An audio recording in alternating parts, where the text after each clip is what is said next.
জায়গাটি ঢাকার ভেতরে আমার মতে সবথেকে সুন্দর ফটোজেনিক জায়গাগুলোর একটি। হাজারো ফুল আর রাজস্থানের রাজকীয় প্রাসাদের আদলে সাজানো এই ডে আউট স্পটটা দেখতে সত্যিই অসাধারণ। একটা গ্রীষ্মের বিকেলে এখানে কাটানো মুহূর্তগুলো সত্যিই আপনার মনকে পুলকিত করবে। এই জায়গাটির নাম উদয়পুর ডেস্টিনেশন। লোকেশন ঢাকার ১০০ ফিট মাদানী এভিনিউয়ের পাশে বেড়াইতে। কিছুদিন আগেও যেটা ঠিকানা নামে পরিচিত ছিল।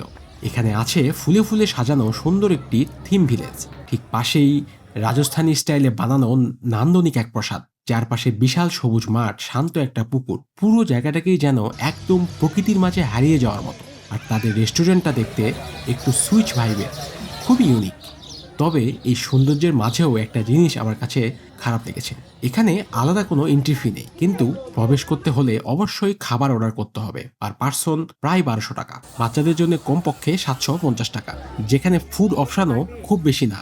তবুও ফটোগ্রাফি আর একটা সুন্দর বিকেল কাটানোর জন্য জায়গাটি কিন্তু একদম পারফেক্ট।